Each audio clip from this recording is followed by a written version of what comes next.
Continuando con el programa académico del Seminario Jurídico 2026, damos paso al panel 4 titulado Infraestructura y competitividad, marcos regulatorios para el desarrollo. Invitamos al escenario para este panel al viceministro del Ministerio de Administración Pública, el señor Alan Jiménez Martínez.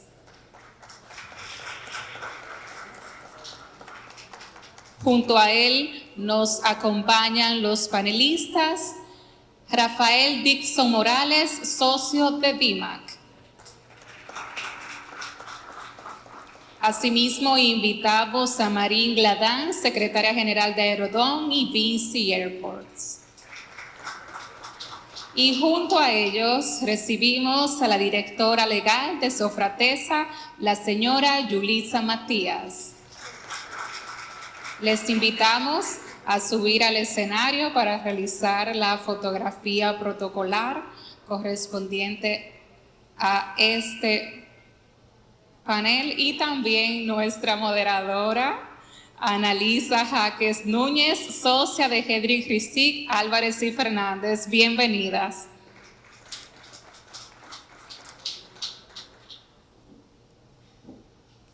Vamos a realizar la fotografía protocolar. Por favor, vayan al escenario, al centro del escenario para realizar la fotografía. Muchísimas gracias.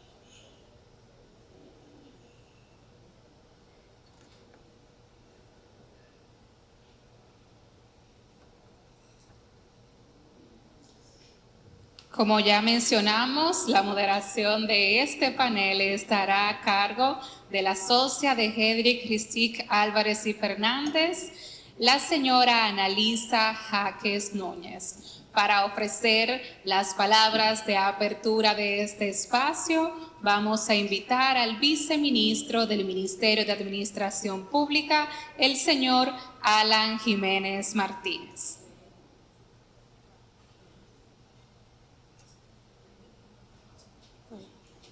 Muy buenas tardes a todos. Es un placer darles la bienvenida a este panel sobre infraestructuras y competitividad, marcos regulatorios para el desarrollo. La República Dominicana ha experimentado grandes avances en las últimas décadas, entre los que podemos destacar la ampliación de la infraestructura vial y la consolidación de sectores estratégicos que hoy nos posicionan como una de las economías más dinámicas de la región. Definitivamente aún tenemos desafíos que persisten y la competencia internacional nos obliga a repensar de manera continua nuestra estrategia de desarrollo. En este contexto tengo el honor de presentarles al viceministro Alan Jiménez Martínez del Ministerio de Administración Pública, quien dará apertura a un espacio de diálogo en que abordaremos oportunidades de mejora para fortalecer nuestra capacidad competitiva, asegurando un entorno regulatorio que promueva las inversiones y la sostenibilidad de los proyectos de infraestructura. Sin más preámbulo, la palabra al viceministro. Muchas gracias, Yulis.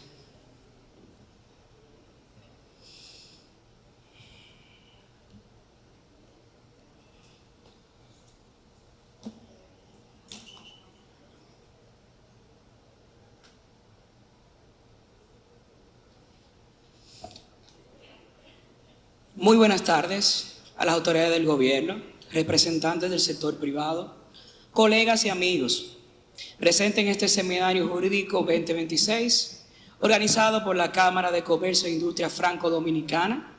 Agradecer a la Cámara, al director Tomás Pisón, al doctor Héctor Jalier por la invitación a participar en este espacio académico que genera altas expectativas entre el sector público y privado. Mi participación en la tarde de hoy busca presentar una perspectiva del marco normativo sobre infraestructura pública, que sin temor a equivocarme coloca a la República Dominicana en una posición privilegiada. Al existir diferentes mecanismos jurídicos que permiten a la inversión extranjera, en calidad de iniciativa privada, ser parte de los intereses públicos para el desarrollo de la infraestructura pública bajo un esquema de competencia y seguridad jurídica. Desde una perspectiva jurídica, la infraestructura pública en la República Dominicana se sustenta en un amplio marco normativo que encuentra su origen en la Constitución y se desarrolla a través del derecho administrativo, el cual, en términos de la doctrina nacional, constituye un verdadero prontuario administrativo que habilita la participación de la iniciativa privada junto al Estado dominicano, dentro del marco del principio de legalidad y administrativa de la administración. En el contexto constitucional, el concepto doctrinal de la Constitución Económica Dominicana y los precedentes del Tribunal Constitucional Dominicano que han dado forma a dicho concepto. Esta construcción ha sido influjo de la doctrina científica nacional, el derecho comparado con sistemas jurídicos que tienen una correspondencia constitucional como Colombia y Perú. Sustentado por la doctrina científica de estos países, se puede precisar que el régimen económico de la República Dominicana es la economía social de mercado. En una economía social de mercado, el principio de subsidiariedad, la igualdad de trato, competencia justa y leal, los derechos económicos y la iniciativa privada juegan un rol preponderante en una economía de mercado, que es modelada por los intereses públicos. Por ejemplo, por un lado, los bienes de dominio público con un régimen particular de derecho administrativo. Por otro lado, como se mencionó hace más tarde, respecto a las actividades económicas que pueden revestir un interés social, el Estado dominicano puede intervenir de dos maneras. En primer lugar, mediante la regulación de la actividad económica, como fue hace rato discutido, y en segundo lugar, mediante la prestación directa de dicha actividad bajo el régimen jurídico del servicio público, con las distintas formas de estructuración jurídica que hacen posible el desarrollo de una economía social de mercado. Las consideraciones anteriormente expuestas tienen un vínculo importante con la inversión extranjera, y es que en el contexto de la economía social de mercado, las inversiones del sector privado están dentro de los intereses públicos de la Constitución económica, y con esto una protección constitucional de la inversión extranjera. Aún más importante, la inversión extranjera en calidad de iniciativa privada es considerada por parte de la actividad estatal como colaborador, socio o prestador de los intereses públicos. En este punto, conviene precisar por qué la República Dominicana ocupa una posición privilegiada en esta materia. Esta ventaja responde a las condiciones jurídicas de la actividad estatal, que delimitan los mecanismos creados por el legislador para articular la iniciativa pública y la privada en el cumplimiento de los fines públicos del Estado. De esta perspectiva, pueden distinguirse dos grandes categorías: las actividades estatales que presentan titularidad pública y la actividad de los sectores regulados por el Estado para salvaguardar el interés público, como las telecomunicaciones. Y a su vez, las actividades estatales que representan la titularidad pública tienen dos formas de vinculación. En primer lugar, la figura de la colaboración privada en los asuntos públicos mediante la contratación de los servicios que el Estado necesita para sus fines públicos.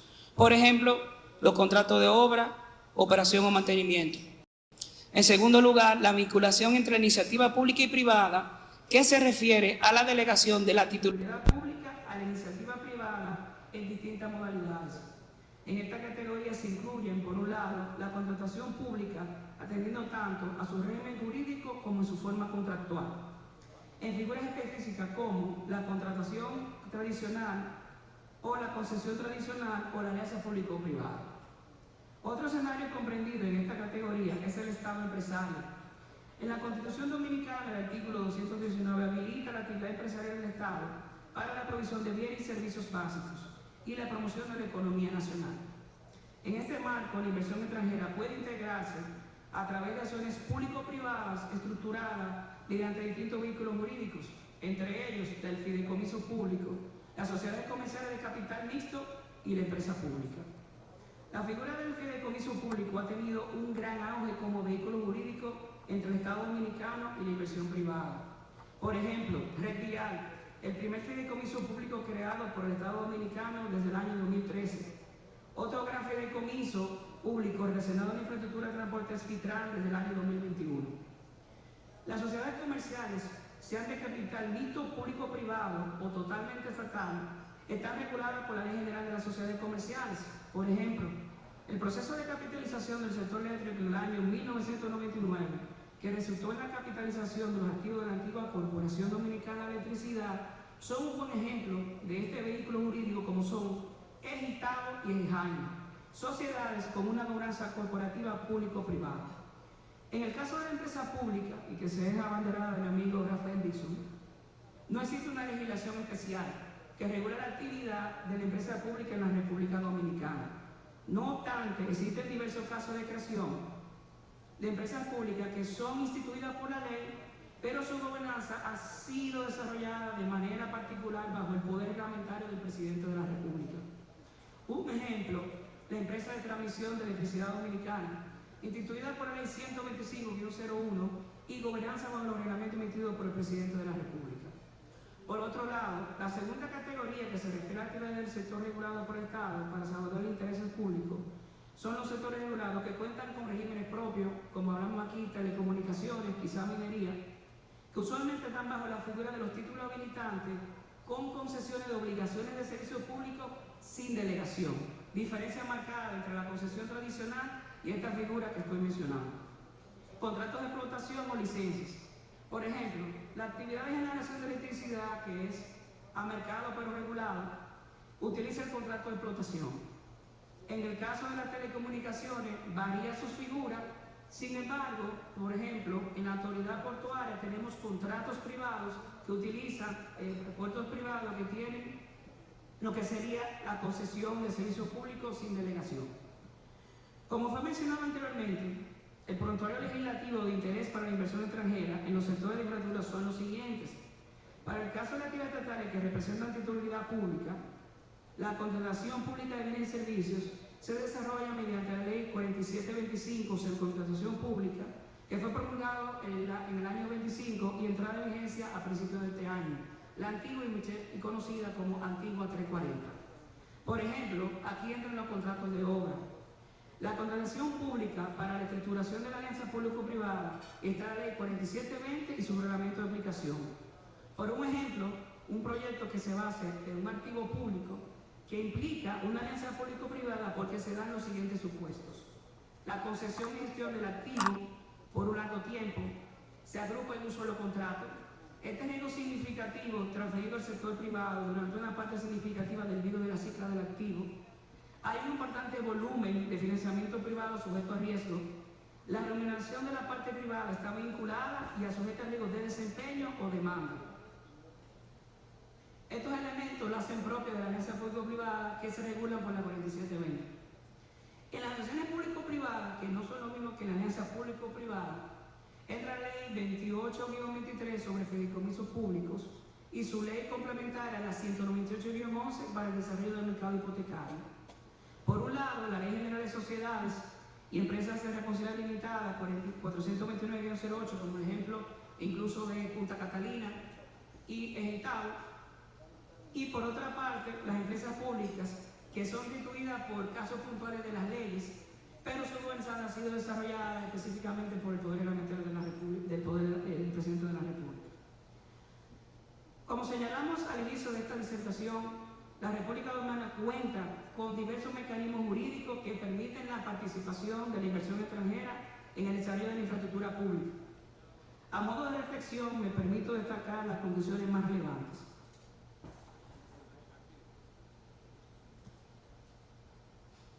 Que la inversión extranjera en calidad de iniciativa privada es considerada parte de la actividad estatal y coincide con los intereses públicos de la conducción económica y sobre todo con una protección constitucional. Que las actividades estatales que representan actividad pública se vinculan con la inversión extranjera cuentan con un régimen jurídico administrativo robusto para su participación. Que la República Dominicana, al tener un régimen jurídico administrativo que regula la infraestructura pública, esto representa, y esto no es menor, una categoría jurídica dentro del derecho administrativo. Que las innovaciones jurídicas que han sido necesarias para el desarrollo de la infraestructura con la entrada de la inversión extranjera son fruto de una estructura constitucional y legal flexible que propicia la inversión extranjera en el país. Si ustedes hacen un resumen de todo lo que yo he dicho, se darán cuenta que cuando una actividad regulada de infraestructura no ha contado con una ley, esto no ha sido óbice. ¿Por qué? Porque dentro de la facultad de los activos públicos que la Constitución regula, muchos de los primeros contratos de los servicios públicos fueron al Congreso. Porque en la innovación jurídica y la infraestructura pública, como se habló aquí, siempre comienza con un mercado emergente. Y en la República Dominicana, con una constitución flexible y una legislación abierta, hemos podido lograr eso. Finalmente, al concluir esta disertación, espero haber podido transmitir la convicción de que la República Dominicana ocupa una posición privilegiada en materia de desarrollo de infraestructura pública, gracias a la existencia de un marco jurídico moderno, dinámico y garantista. Sin duda, porque nada es perfecto, el desafío hacia adelante no es únicamente continuar construyendo infraestructura, sino seguir fortaleciendo las instituciones y el marco jurídico que hacen posible una alianza eficiente entre el Estado y el sector privado en beneficio del interés general. Buenas tardes, muchas gracias.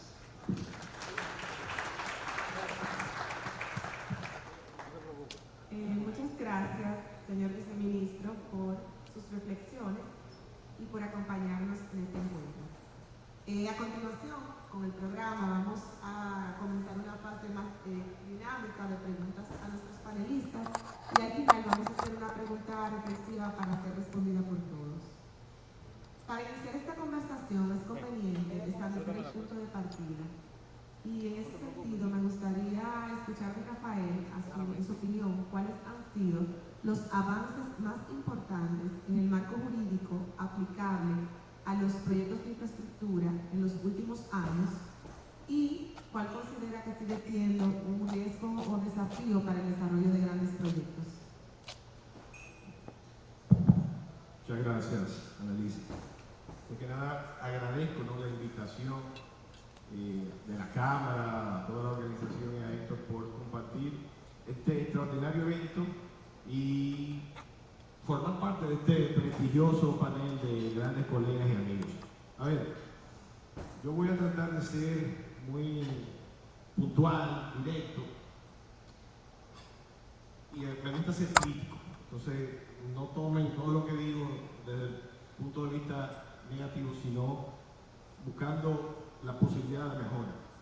Ya el viceministro, amigo y colega Alan contestó parte de la mitad de la pregunta respecto de las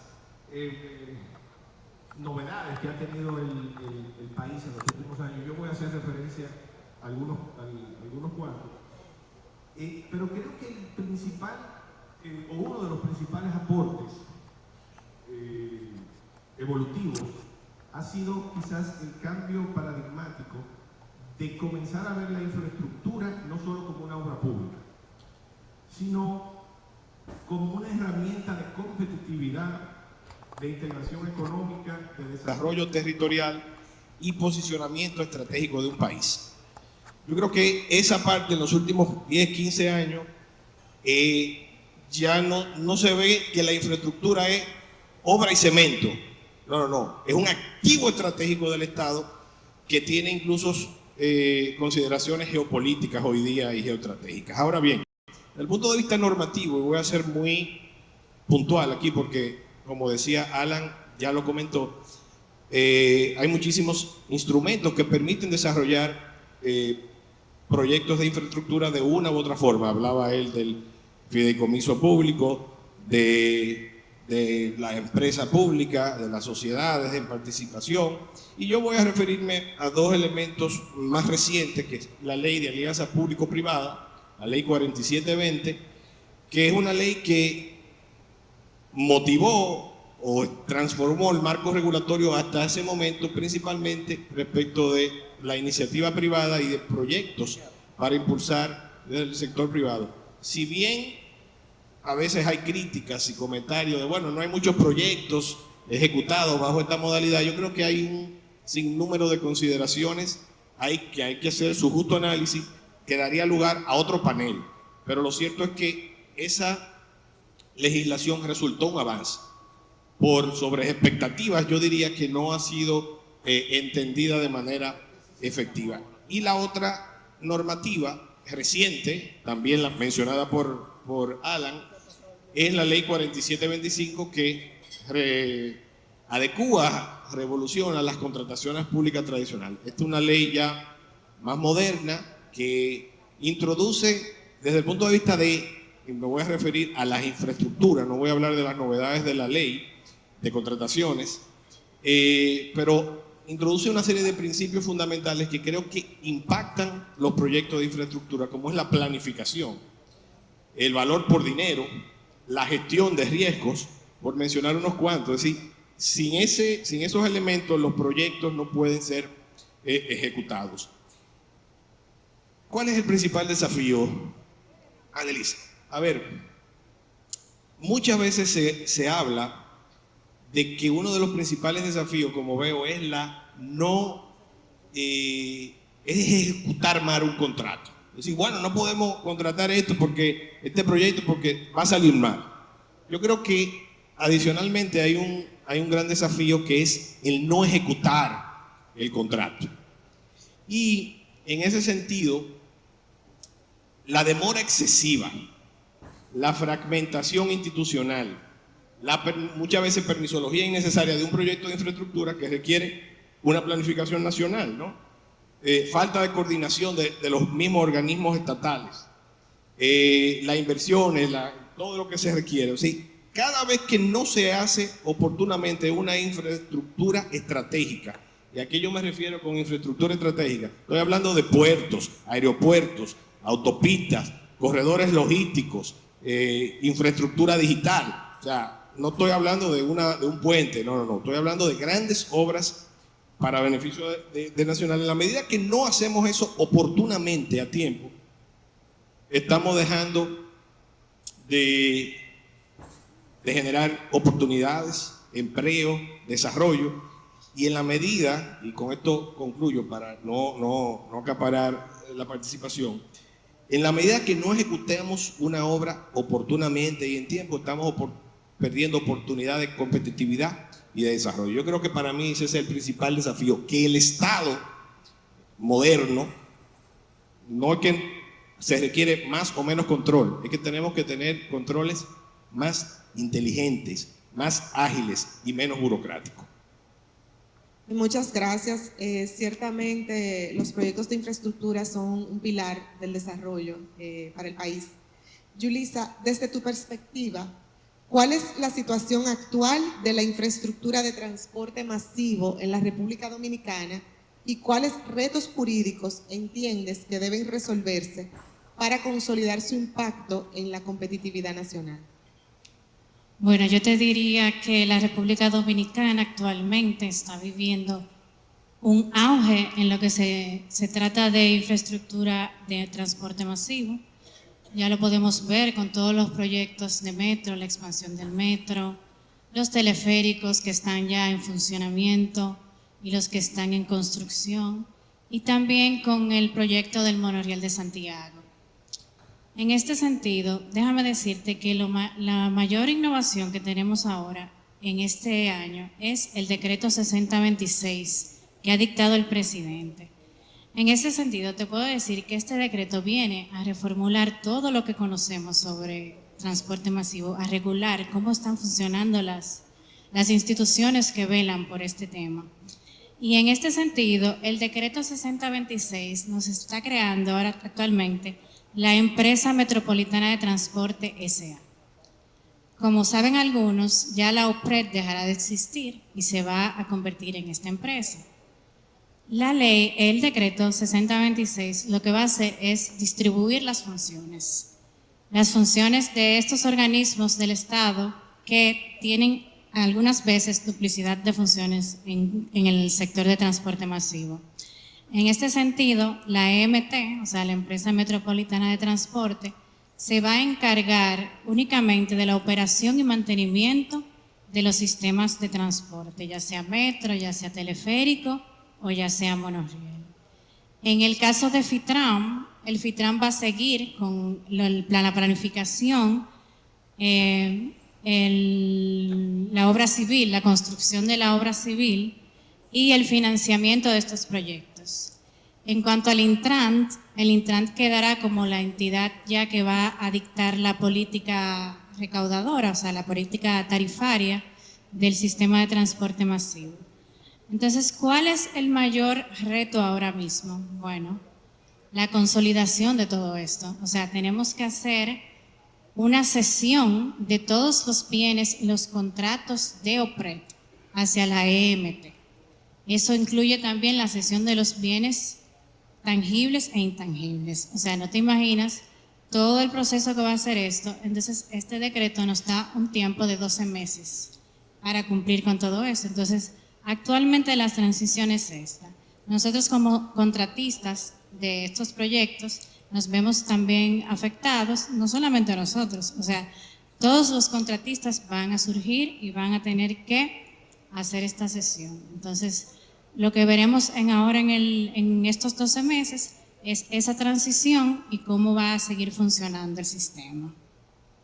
Muchas gracias. Por lo que veo, reforma estructural, muchos retos de implementación y plazos bastante retadores también.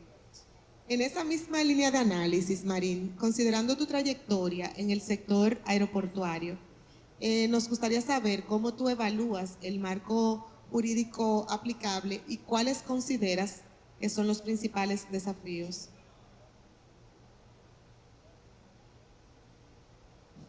Gracias, Analisa.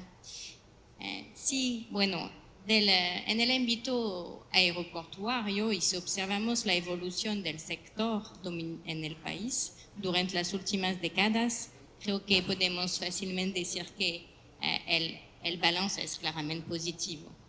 El país ha logrado atraer inversiones, desarrollar infraestructura eficiente, moderna y capaz de acompañar el crecimiento del tráfico, del turismo, del comercio y de la conectividad.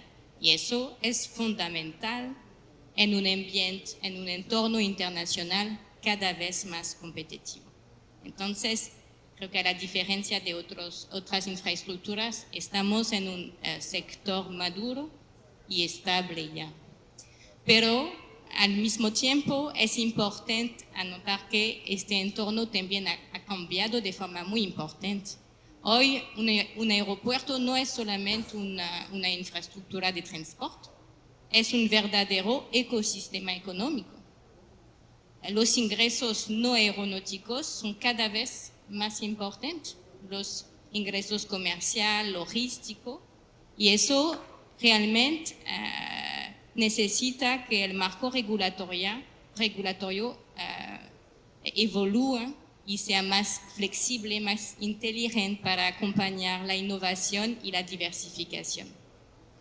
Creo que también esta flexibilidad es muy importante para acompañar los nuevos desafíos que tenemos en infraestructura, como el cambio climático, la eficiencia energética, la digitalización, la resiliencia climática también. Eso realmente hace necesario que el marco regulatorio sea un poco cada vez más flexible y adaptable. Creo que en este aspecto un punto que quería destacar, que veo como uno de los más importantes y más relevantes, es la importancia de continuar fortaleciendo la claridad institucional, especialmente la delimitación de las competencias entre las entidades públicas que intervienen en el sector y que son múltiples. También la necesidad, por ejemplo, de tener una claridad entre los roles respectivos del regulador, del poder concedente y de todas las otras entidades, y permitir también facilitar la coordinación institucional entre todos los entes públicos. Entonces, tal vez en resumen, creo que no hay el desafío hacia el futuro no es de de reinventar el modelo aeroportuario, que ya es maduro y que podemos decir ya es muy exitoso, pero de permitir que este marco continúe a evoluir para permitir fortalecer la gobernanza institucional y también acompañar los desafíos del futuro como el cambio climático y la digitalización, para poder atraer nuevas inversiones como ha sido el caso durante las últimas décadas. Muchas gracias, Marín. Ya identificados los principales desafíos, movemos la conversación a otro eje fundamental de nuestro panel, que son las concesiones, las alianzas público-privadas y los contratos, las contrataciones públicas, que obviamente están sujetas al cumplimiento de múltiples regulaciones y una interacción obligatoria con actores institucionales. Rafael, la República Dominicana hoy cuenta con distintos mecanismos para desarrollar proyectos públicos, como mencionábamos, de las concesiones, alianzas público-privadas, contrataciones públicas. ¿Son suficientes estos instrumentos para afrontar los desafíos de infraestructura de nuestro país? Gracias, Annalisa. Muy interesante pregunta. Y antes de comenzar a contestar la tuya, voy a referirme a algo interesante que tocaba María anteriormente, solo para poner en contexto lo relevante que son los aeropuertos. Yo siempre hago la anécdota que el aeropuerto es la entrada y salida de un país. O sea, es la primera impresión que una persona cuando llega a un país es el aeropuerto. Si el aeropuerto tiene una buena experiencia, por lo general la pasa bien en el país. Pero si por alguna razón tiene una mala experiencia en ese aeropuerto, tú vas condicionado. Entonces, es todo un ecosistema. Y así pasa lo mismo en el caso del aeropuerto en República Dominicana, en adición a lo que comentaba anteriormente Marín, es todavía más interesante porque es de los pocos países donde hay aeropuertos de titularidad privada, que conviven sin un marco regulatorio robusto, que conviven con los aeropuertos concesionados. Pero eso es otra discusión que no nos vamos a meter el día de hoy. Lo relevante que son, al igual que los puertos, que ciertas otras infraestructuras son estratégicas y relevantes. Ahora, contando tu pregunta, Annalisa, y no quiero volver a entrar en los distintos mecanismos, yo diría, son suficientes. Tú me preguntabas los instrumentos, ¿no? En este caso, es decir, los distintos mecanismos. Yo lo que creo es que las infraestructuras estratégicas, ya lo decía al inicio, deben de ser vistas como un activo estratégico. Yo a veces digo que es la política industrial silenciosa de un país. En la medida que nosotros tenemos buenas infraestructuras, tenemos, por lo general, mayor oportunidad de desarrollo en sentido general. Y ciertamente yo pienso que ha avanzado positivamente, que tenemos distintos mecanismos. Ahora bien, creo que hay una gran oportunidad y es de articular de manera más cohesionada los distintos ordenamientos diversos. Hoy día hay un anteproyecto de modificar la ley de alianzas público-privadas porque hay que buscar tal o cual mejora. No voy a entrar a tocar ese punto, pero también hay un anteproyecto de ley de concesiones. Pero también estamos realizando proyectos de infraestructura a través de fideicomisos públicos. Entonces, yo creo que no es que no tengamos suficientes instrumentos, lo que pasa es que no hay una coherencia total diversos. Entonces, cuando vemos que uno no enfoca, queremos modificarlo. Entonces, yo creo que uno puede comenzar a reflexionar lo que ha ocurrido en otros países de Iberoamérica, principalmente Brasil, que ha ido desarrollando lo que es el derecho infraestructural. Entonces vamos a comenzar a ver la infraestructura estratégica. Siempre hago énfasis que son proyectos de nación, proyectos de Estado, con un conjunto de principios que van a combinar los distintos abanicos de posibilidades, pero bajo una sola estructura y con un enfoque orientado ¿a qué? A desarrollar efectivamente el proyecto, a llevarlo a un buen término. A veces tenemos todos los elementos, pero por una u otra razón, dificultades, no se desarrolla. Y si perdemos tiempo en desarrollar una infraestructura, perdemos oportunidad de competitividad. Y con esto concluyo la idea y la pregunta, porque los países no compiten solamente entre empresas, compiten con sus instituciones y compiten también con sus marcos regulatorios. Cuando un país, y en el panel anterior se hablaba, y lo hablaba también Alan, no podemos caerle atrás, el desarrollo no puede caerle atrás a que esté la ley primero. Sin embargo, en la medida que se dan ejemplos y pasos de que los estados como política pública opta por mecanismos regulatorios eficientes y efectivos, es una forma de uno competir. Por eso usted ve que los países más desarrollados en infraestructura, no es casualidad, tienen marcos regulatorios que permiten que el proyecto se ejecute efectiva y eficientemente a tiempo. Muchas gracias. Marín, la experiencia internacional apunta a que el éxito de una concesión o de alianzas público-privadas está determinada en gran medida por una adecuada distribución del riesgo entre las partes intervinientes. Desde tu experiencia en el sector aeroportuario, ¿cuáles son los principios que tú consideras deben ser tomados en cuenta al hacer esa asignación de riesgo entre el Estado y los concesionarios para garantizar tanto el interés público como la sostenibilidad del proyecto? Sí, gracias. La asignación de riesgo es sin duda uno de los principios más críticos para el diseño de un proyecto de infraestructura. Y no es solo un tema contractual para abogados, no, es lo que va a definir si un proyecto será financiable, será competitivo y entonces sostenible. En este aspecto hay un principio internacionalmente reconocido según el cual cada riesgo debe ser asumido por la parte que está en mejor posición de gestionarlo. Es una idea muy sencilla, pero al mismo tiempo es un principio clave que tiene implicaciones prácticas profundas.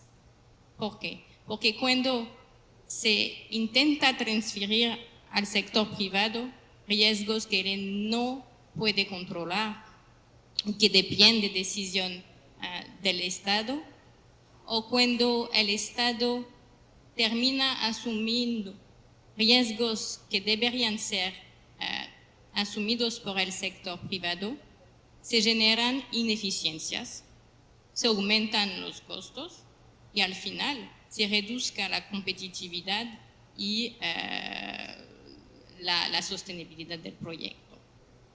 En el sector aeroportuario, para ilustrar el discurso, creo que es razonablemente simple en términos de principio. El operador privado suele asumir los riesgos principales de financiamiento, diseño, construcción, operación y mantenimiento de la infraestructura. Y eso realmente es razonable porque al final el operador privado puede tomar decisión, actuar en estos puntos porque él tiene esta capacidad y esta experiencia.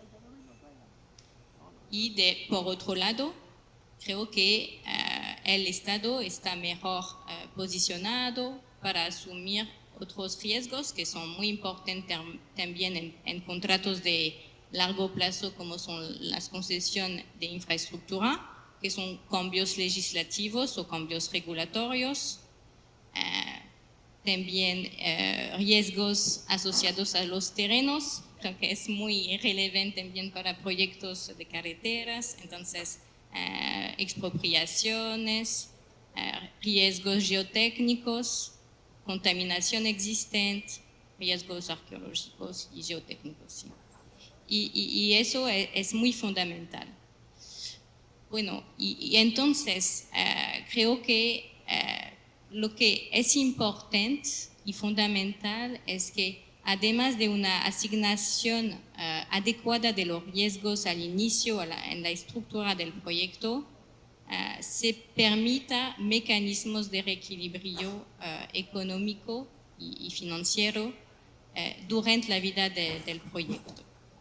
Porque hablamos de contratos de largo plazo y claro que hay riesgos que no podemos definir y mismo anticipar al inicio del contrato. Por ejemplo, un aspecto muy relevante para el sector aeroportuario es el riesgo de demanda. El operador privado sí asume el riesgo de la demanda en la mayor parte. ¿Por qué? Porque tiene la capacidad de conocer de muy cerca todas las aerolíneas. Él está a frente de las tendencias internacionales y entonces tiene la capacidad para encontrar nuevas oportunidades de desarrollo de rutas y de conectividad. Al mismo tiempo, sabemos todos que hay riesgos que pueden impactar significativamente la demanda, como pandemias, eventos geopolíticos, crisis económicas, y estos factores no son controlables por el sector privado. Por eso es importante tener siempre en nuestros contratos de largo plazo para infraestructura mecanismos de reequilibrio que permiten asegurar la sostenibilidad del proyecto a largo plazo. Interesante tu perspectiva. Ahora pasamos a Yulisa y quisiera saber cuáles garantías tú consideras necesarias para que los proyectos de transporte masivo puedan asegurar transparencia, equilibrio contractual y beneficios sostenibles tanto para el Estado y los ciudadanos como para todos los participantes de la ecuación. Claro, el ciudadano es lo más importante en esto, déjame decirte. Pero en cuanto a la transparencia, lo que yo entiendo es que la transparencia tiene que verse como un proceso global, como un todo, no como algo puntual. ¿Qué quiere decir esto? Que la transparencia tiene que existir desde el inicio del proceso hasta el final. ¿Qué quiere decir? Los estudios previos que sean públicos, que sea el proceso de contratación público y que los contratos también sean públicos, porque el ciudadano tiene derecho a saber. Con relación al equilibrio contractual, te diría que los contratos deben estar bien estructurados desde el inicio y la posición de nosotros es que si las condiciones económicas cambian dentro de un proyecto, bueno, que el contrato tenga las cláusulas de ajuste contractual que puedan cubrir estos riesgos.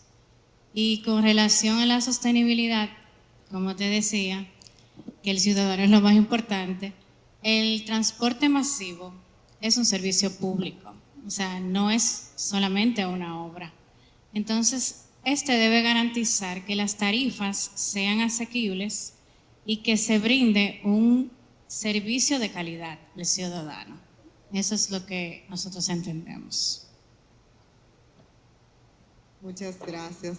En la República Dominicana, como ha mencionado tanto Rafael como el viceministro al inicio de su exposición, está compuesto por múltiples normas jurídicas. Tenemos así la 4720 sobre alianzas público-privadas, la más reciente aún todavía 4725 de contrataciones y sus reglamentos de aplicación, normas complementarias y otras que aplican con carácter transversal y las sectoriales. Rafael, ¿tú consideras que es necesaria alguna otra ley especial o bastaría con trabajar sobre lo que tenemos, mejorando su contenido, perfeccionando su implementación para satisfacer las necesidades de nuestros proyectos de infraestructura de cara al porvenir? Gracias, Annalise. Bueno, a ver, esto se puede ver desde varios puntos de vista. Voy a ser muy puntual y rápido en esta respuesta, pero voy a retomar algo que comentaba Yulisa, porque yo siempre lo digo en clase. La infraestructura y la contratación pública está diseñada para hacernos felices a todos nosotros. O sea, la infraestructura sirve para facilitarme la vida. Una buena carretera me implica ahorro, un buen hospital, un buen aeropuerto, etc. Es decir, la razón del ser es el ser humano, es la persona, hacernos felices. A veces se le olvida a los actores, pero esa es la finalidad. Y dicho esto, retomando con tu pregunta, yo creo que aquí hay dos polos para ver. O sea, no toda reforma, no toda necesidad de mejora implica o debe realizarse a través de una nueva ley. O sea, no necesariamente. Ahora, nosotros tenemos vacíos en República Dominicana en términos de infraestructura. Tenemos la necesidad probablemente y ya hay un anteproyecto de ley de concesiones por ahí, porque la ley de alianza público-privada trató de englobar todos los proyectos de infraestructura a través de esta figura, y no todo necesariamente califica para ser desarrollado bajo la modalidad de APP, sino que pudiera mantenerse ese marco regulatorio sectorial que existe en aeropuertos, que existe en los puertos, que existe en los sectores regulados como telecomunicaciones, electricidad, que tienen concesiones particulares. Entonces, pudiera ser que y que se va a aprobar en algún momento una ley de concesiones, pero en adición a eso, yo creo que el principal elemento que se debe revisar como el hacedor de políticas públicas es la coherencia del sistema.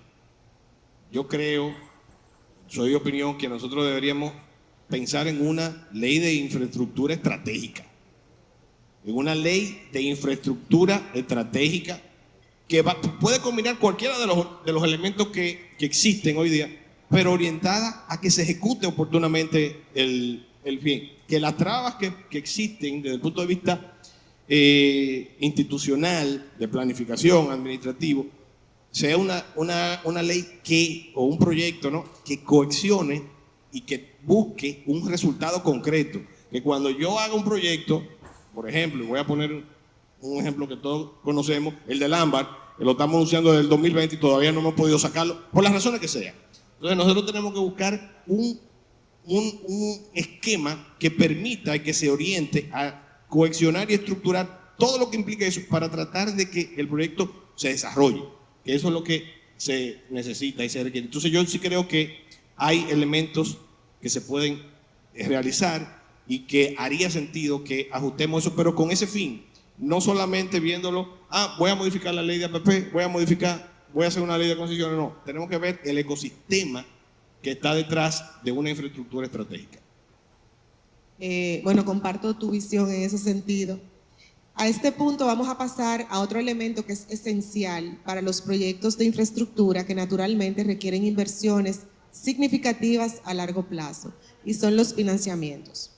En términos generales, sabemos que dependiendo de la etapa en que se encuentra el proyecto, el nivel de riesgo, la capacidad de generar ingresos y otros factores, las estructuras de financiamiento van a ir evolucionando a través de su ciclo de vida, e incluso podrían involucrar diferentes actores como la banca, los inversionistas institucionales o el mercado de capitales.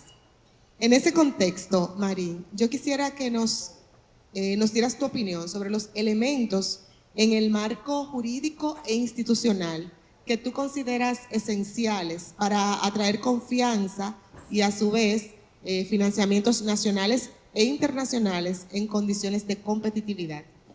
Claro. Cuando hablamos de atraer financiamiento, especialmente internacional, 3 puntos me parecen particularmente importantes del punto de vista del marco regulatorio. El primero es la seguridad jurídica. Eso incluye el respeto a los contratos, un marco regulatorio estable y una coherencia en la actuación del Estado. Porque, podemos decirlo, cualquier percepción de arbitrariedad tiene un impacto directo en el costo del capital. El segundo punto, ya lo tocamos, es la estabilidad institucional. Creo que tener autoridades técnicas reguladoras fuertes y estables permita la confianza, porque permite demostrar la capacidad en estructurar y supervisar proyectos complejos que son los proyectos de infraestructura. Y el tercero, también lo tocamos, es la bancabilidad del marco contractual. Eso incluye, entre otros aspectos, mecanismos eficientes de resolución de disputa, como por ejemplo el acceso a arbitraje internacional, que sabemos es clave cuando queremos atraer financiamientos internacionales.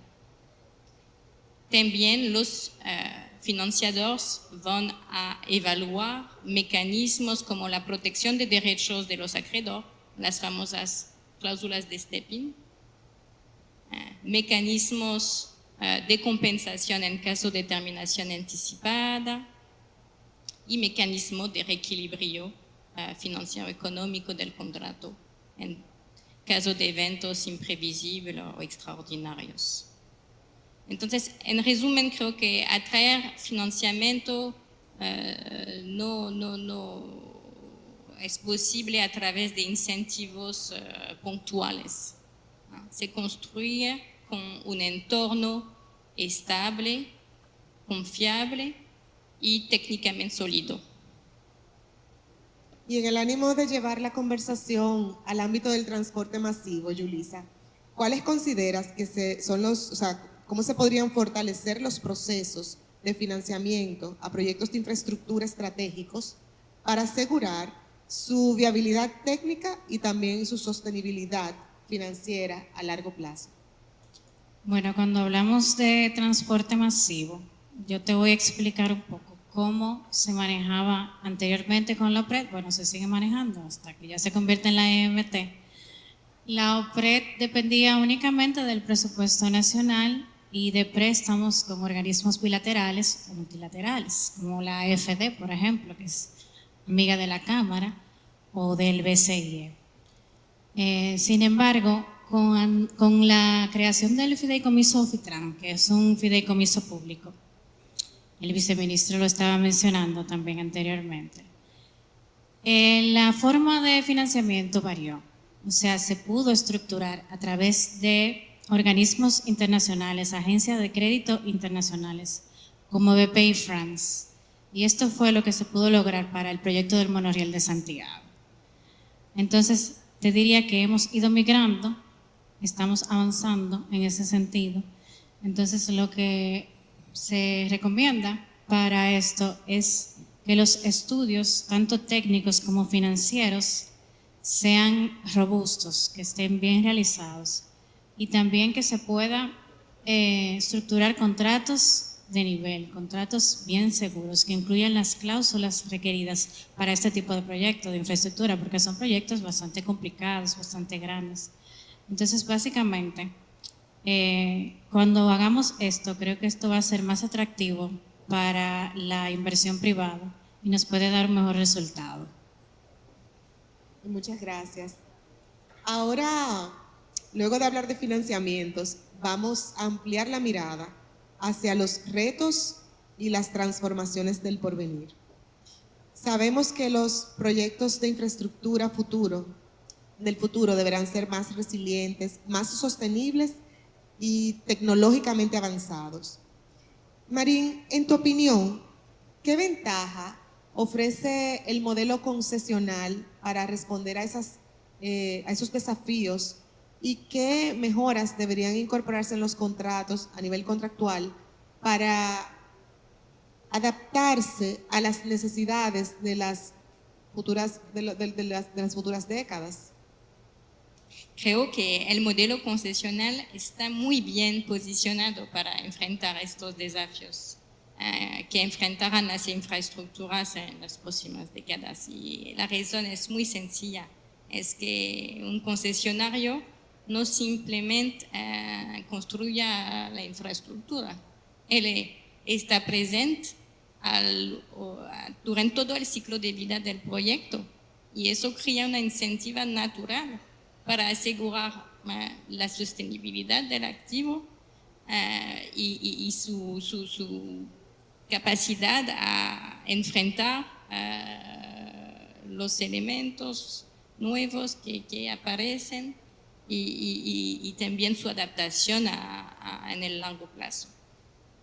En el sector aeroportuario, esto es, creo, especialmente evidente porque la resiliencia a los eventos climáticos, la protección al medio ambiente, la eficiencia energética, la transformación digital, son cuestiones que ya nos impactan directamente en la operación diaria de aeropuerto. Y entonces, por esas razones, vemos que los concesionarios, al final, muchas veces son actores impulsor de estos cambios. No se trata, al final, únicamente de cumplir una norma, una regulación. Se trata de proteger el activo, su valor y su sostenibilidad a largo plazo. Por eso, creo que es importante destacar también que los contratos deberán, creo, evolucionar un poquito en el futuro para permitir una mayor flexibilidad y encontrar mecanismos que permiten la adaptación de los contratos a los desafíos sin necesariamente exigir un proceso de renegociación completo y que muchas veces es pesado y toma mucho tiempo. Bueno, te escucho y me entusiasma mucho la arquitectura contractual que nos espera en el futuro.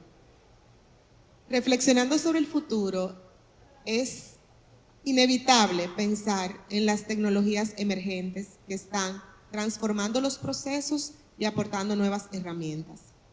De hecho, en la Ley 4725, entre sus objetivos está fomentar el uso de la tecnología.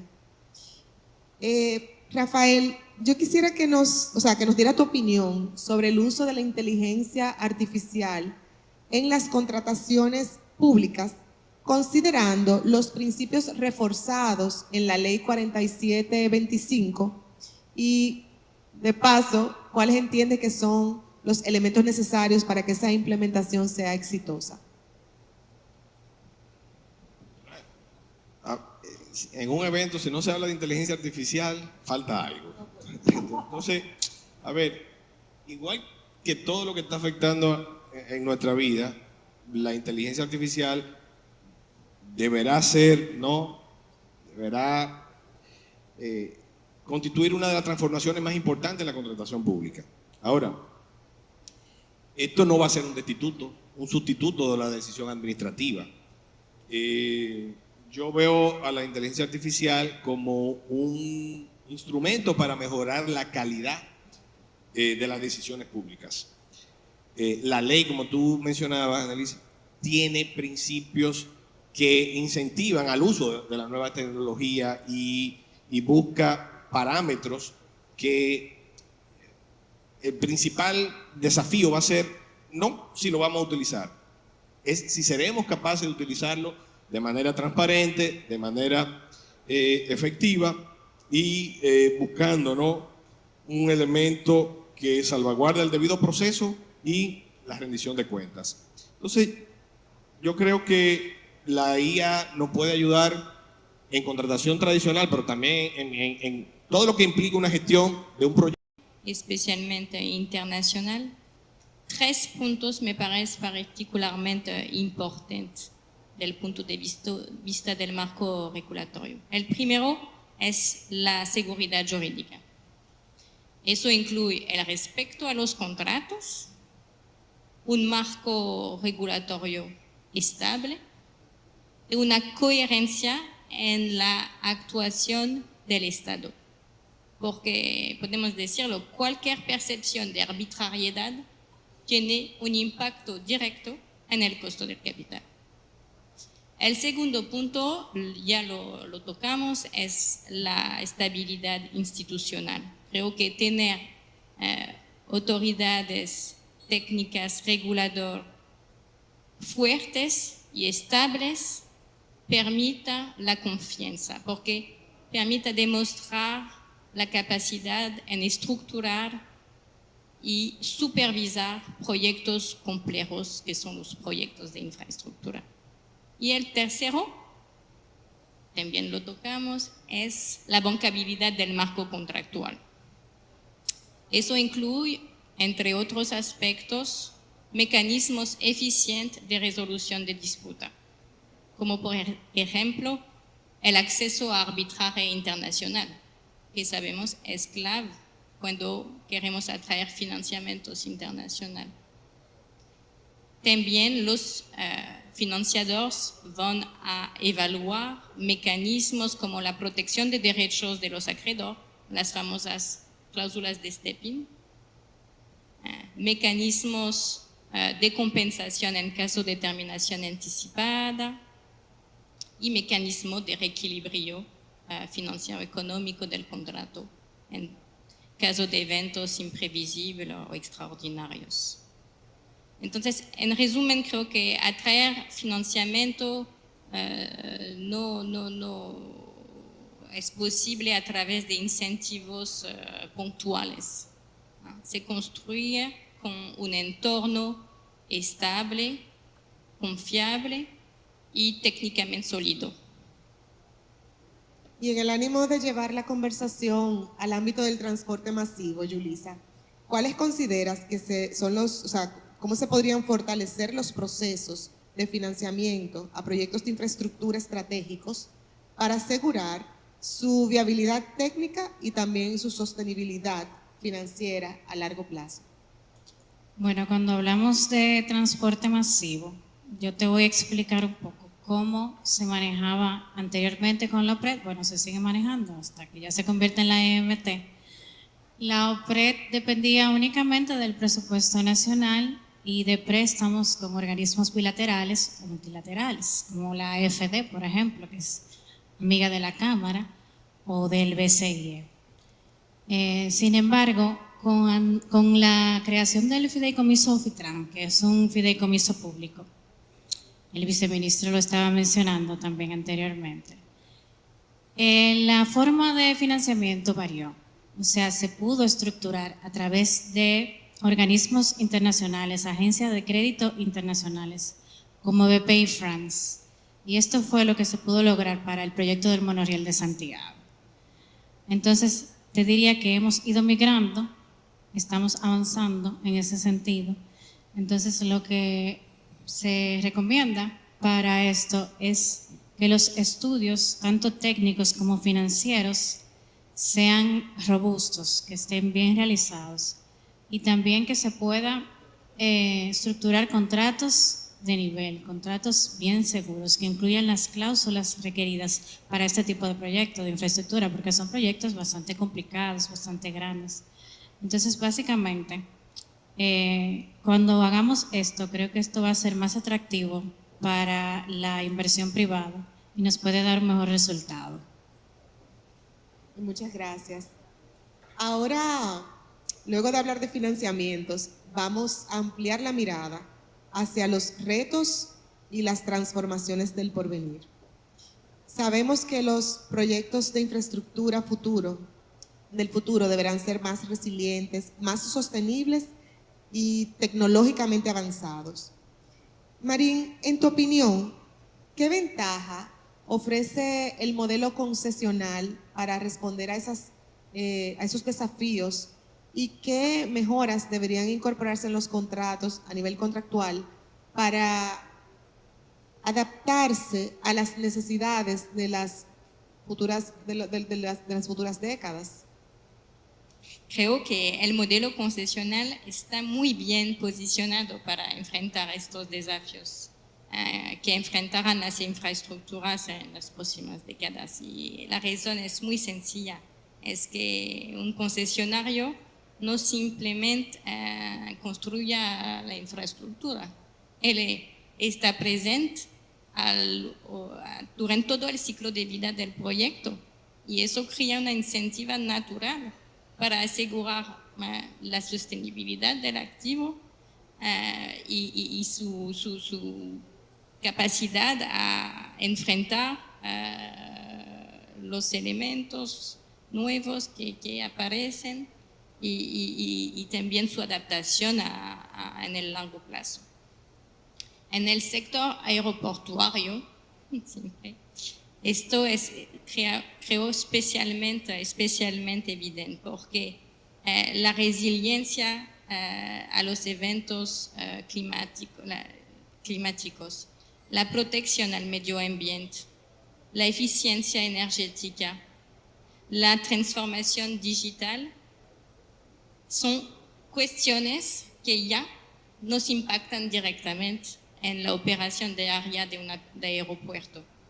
Y entonces, por esas razones, vemos que los concesionarios, al final, muchas veces son actores impulsor de estos cambios. No se trata, al final, únicamente de cumplir una norma, una regulación. Se trata de proteger el activo, su valor y su sostenibilidad a largo plazo. Por eso, creo que es importante destacar también que los contratos deberán, creo, evolucionar un poquito en el futuro para permitir una mayor flexibilidad y encontrar mecanismos que permiten la adaptación de los contratos a los desafíos sin necesariamente exigir un proceso de renegociación completo y que muchas veces es pesado y toma mucho tiempo. Bueno, te escucho y me entusiasma mucho la arquitectura contractual que nos espera en el futuro. Reflexionando sobre el futuro, es inevitable pensar en las tecnologías emergentes que están transformando los procesos y aportando nuevas herramientas.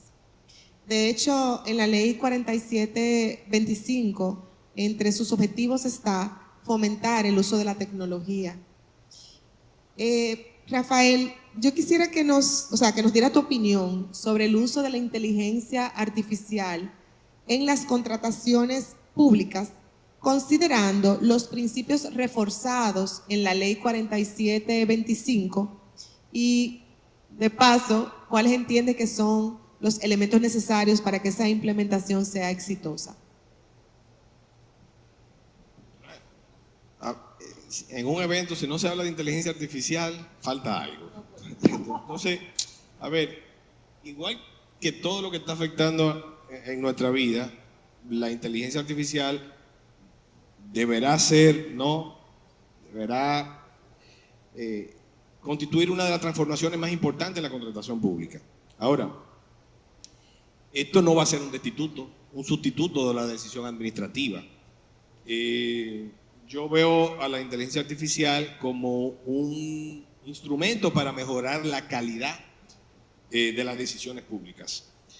La ley, como tú mencionabas, Annalise, tiene principios que incentivan al uso de la nueva tecnología y busca parámetros que el principal desafío va a ser no si lo vamos a utilizar, es si seremos capaces de utilizarlo de manera transparente, de manera efectiva y buscando, ¿no?, un elemento que salvaguarde el debido proceso y la rendición de cuentas. Entonces, yo creo que la IA nos puede ayudar en contratación tradicional, pero también en todo lo que implica una gestión de un proyecto, por ejemplo, a prevenir y a mitigar ciertos riesgos con detención temprana, en materia de colusión, en materia de conflictos de intereses, por ejemplo, en contratación pública. Eso es un software relativamente fácil, pero ¿qué se requiere?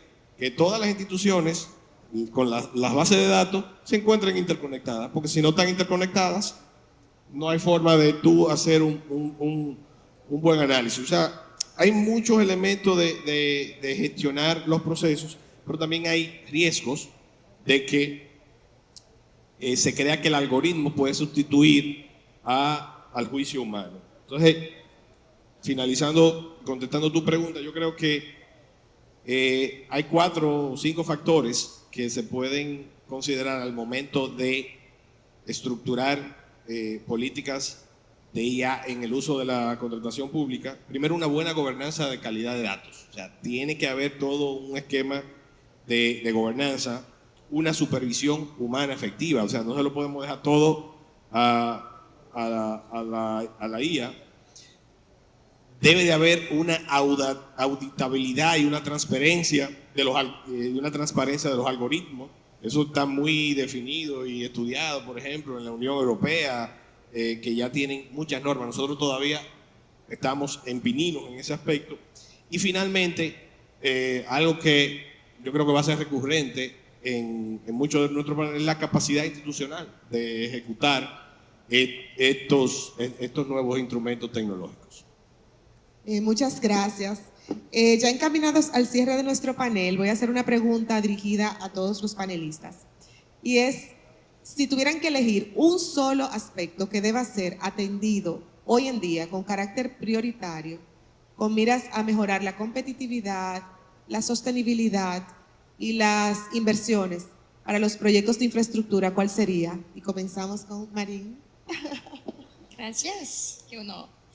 Bueno, si tuviera que resumirlo en una sola idea, creo que yo elegiría la confianza. Porque una infraestructura no se construye solo con hormigón, con acero o con tecnología. Se construye con la confianza y esa misma confianza se construye, creo que ha sido muy claro y repetitivo, con instituciones claras, riesgos bien asignados y una visión a largo plazo compartida entre el sector público y el sector privado.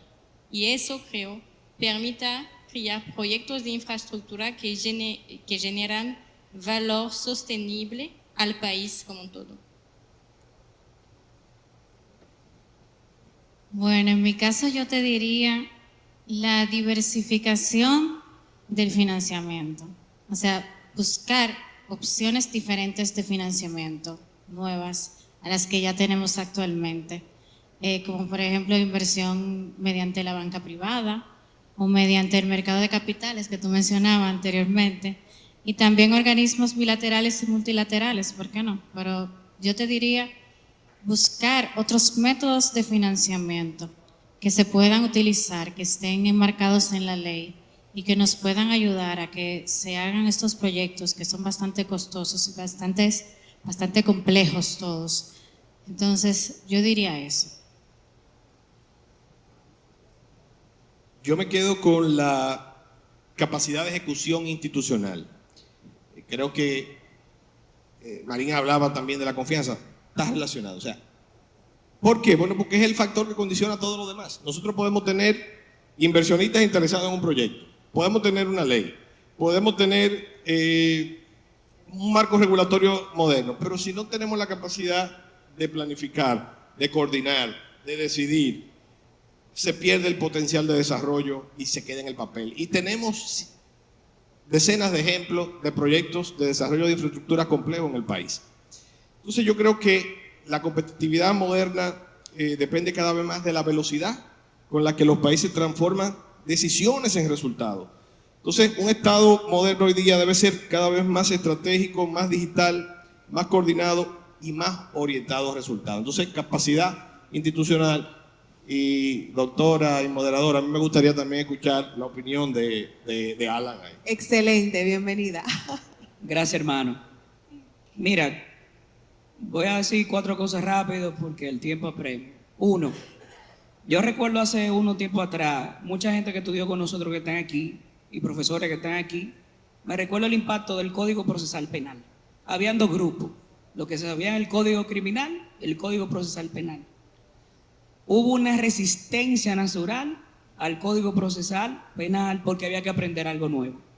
Yo creo que la figura de las APP, el tema del contrato de innovación, necesitamos los operadores jurídicos abiertos a entender qué significa eso. ¿Qué quiero decir? Los abogados le tienen miedo a la alianza público-privada, le tienen miedo a contratar temas públicos que no existen. Cuando hablamos de la ley de nueva contratación y se refería, la ley manda a contratar cosas que no existen. Y para eso se requiere metodología nueva para contratar. ¿Qué le quiero decir? Lo principal es que todos los que están sentados aquí, en vez de tener una discusión jurídica de la concesión tradicional de alianza público-privada, entiendan el método. Eso es lo primero. Segundo, tanto el sector público como el sector privado, como decía mi colega hermano Rafael Dixon, el Estado tiene que planificar, pero el sector privado también tiene que planificar, porque el negocio de infraestructura es una industria financiera y de construcción. Es muy sencillo. Un sector privado que no tiene un equipo de abogados, financieros y economistas que duren 2 o 3 años preparando un proyecto, gastándose $500,000 o $1 billón por un proyecto, a ver quién la pega, no va a pasar.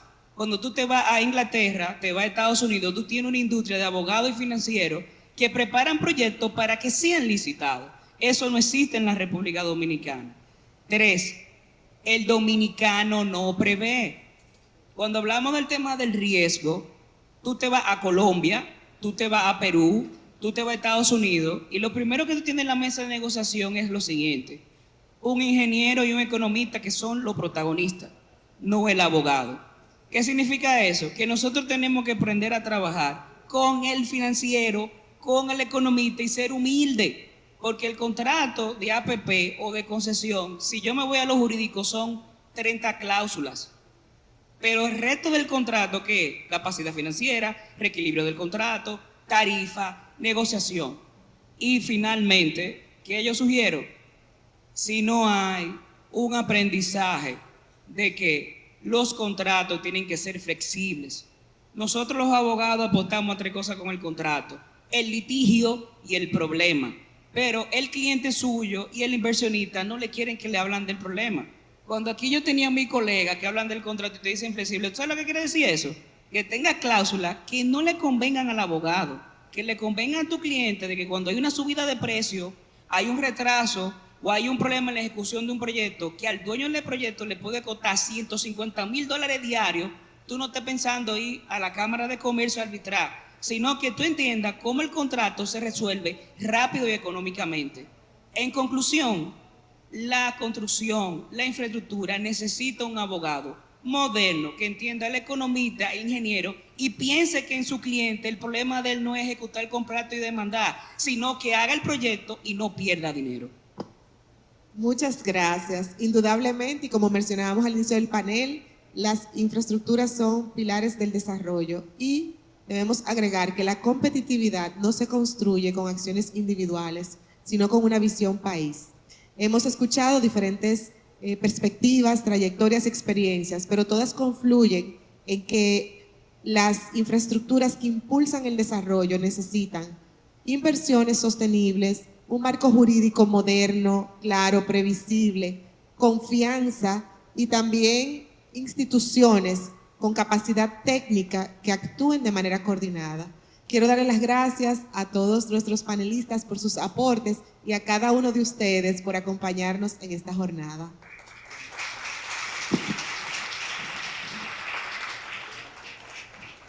De esta forma concluimos el panel 4 de esta jornada, una conversación que nos ha permitido reflexionar sobre la importancia de contar con marcos regulatorios adecuados para impulsar el desarrollo de infraestructuras que fortalezcan la competitividad y el crecimiento económico. Agradecemos a Alan Jiménez Martínez, Rafael Dixon Morales, Marín Gladán, Yulisa Matías y a nuestra moderadora Analisa Jaques Núñez por compartir sus conocimientos y experiencias con todos los presentes. A continuación, damos paso a la conferencia magistral que pondrá cierre al programa académico de este Seminario Jurídico 2026.